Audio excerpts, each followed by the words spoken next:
Y'all crazy roaming around these shoes with this crazy ass dead white boy. Y'all better get the fuck up out of here because I got a feeling that this dude lying. Y'all crazy. Voices. There's someone else down here. Oh, now y'all scared. Now you want to go back. But you came into the sewers, man. And that man told y'all from the very first movie, you'll all float down here. Now look at y'all. Scared. You done fucked up. You done found the dead boy right into the monster's lair. Welcome to it. Welcome to Derry.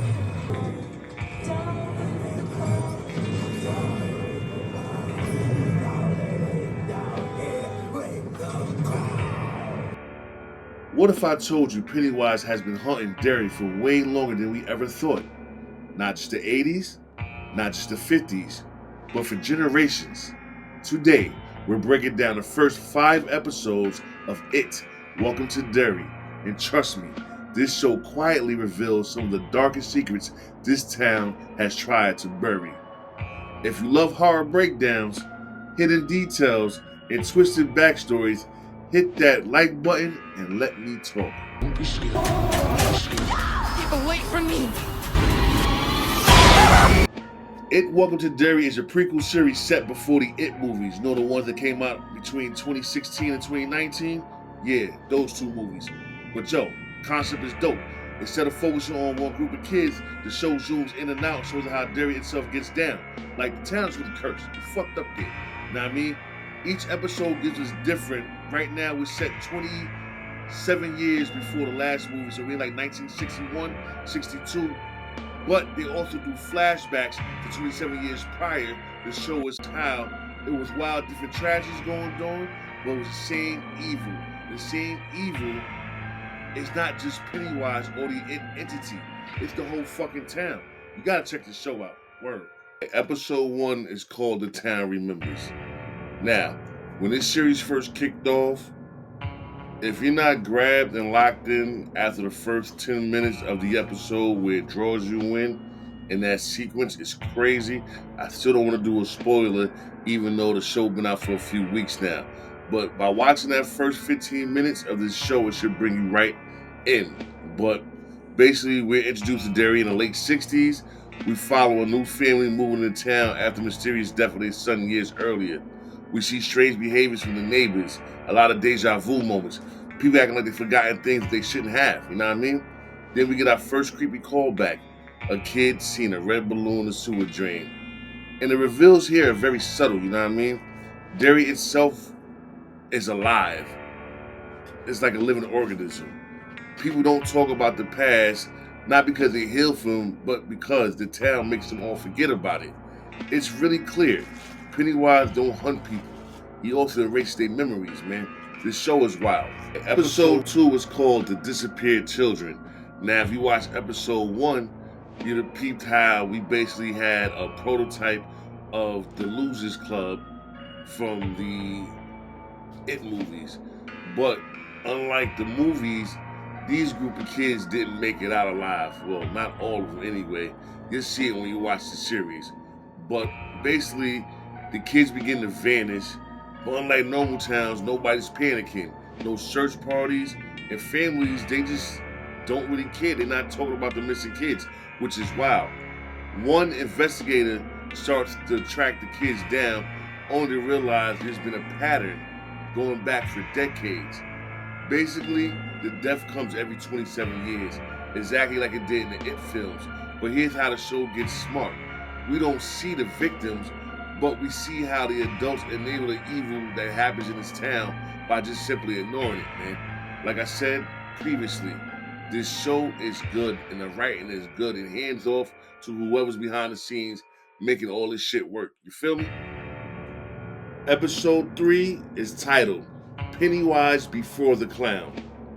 This episode goes back, maybe not the original 27 years, so we're going back like 50 or so years, early into the 1900s, right? And this episode goes back before the circus look, showing Pennywise in many forms. He wasn't always a clown. Sometimes he was a shadow, sometimes he was a voice, but he's always something that you feared or remember wrong. And this confirms something huge. Pennywise isn't a clown by nature. it's one of his costumes. It's like a mask. The real creature is cosmic, it's ancient, it's from before even time. And it feeds on fear itself, man. Like, if you watch it, it gives you a better history of it. Like, I personally prefer these different forms because now you get a better look. So I feel that the clown is his most comfortable form as he lures in children. So Derry isn't really haunted. Derry is the feeding ground for this entity. But y'all see it when y'all watch this show. I'm really not trying to spoil you much. I'm just trying to put y'all on something good. Episode 4, titled The Black Spot. We're going back in flashbacks to the 1900s and focus on one incident that happened at the Black Spot, a social club where a group of black people were murdered brutally. Does it sound familiar? Yeah, it does. Because if you watch It 1 and 2 from the recent movies, it was mentioned, but here we finally get to see it. This episode reveals Pennywise doesn't just feed on individuals, he wants the community trauma.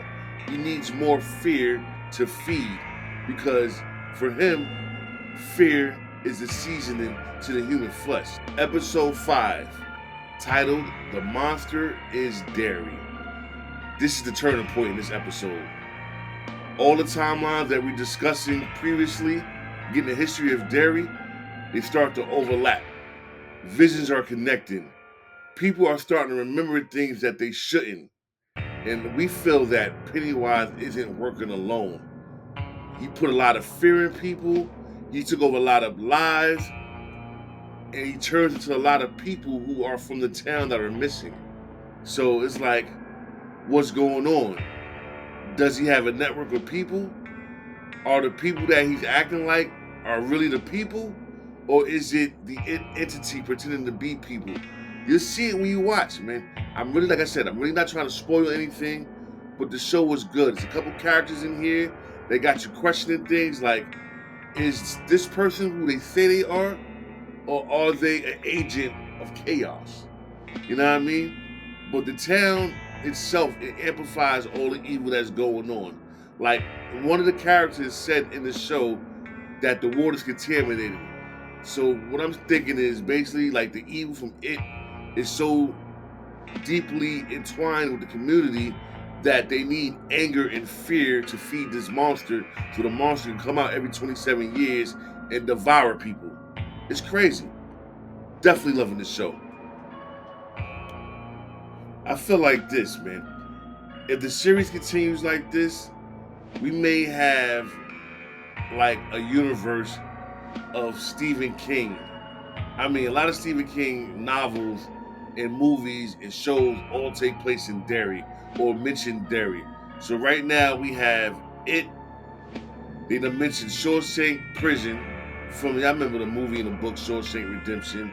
And even maybe if this shit keeps going the way it goes, we may see a system of evil, like maybe the mist pops up. It's a lot of things that's going on here. But you guys let me know what y'all think, man. And I feel like after 5 episodes so far, I'm up there 8.5 high, 9 out of 10 for the horror fans. It's a slow build, but when the show hits, man, it hits, man. So if you guys want a part 2 with the breakdown of episodes 6 through 10, I need y'all to comment Derry below. And make sure you subscribe to Let Me Talk Pod for more videos like this about movies, TVs, of course wrestling. Because you know what? This town has more secrets than it's letting on. Until next time, remember, if you hear a laugh in the sewers, don't you follow that red balloon. I be your boy Rim. This has been Let Me Talk Pod. I holla.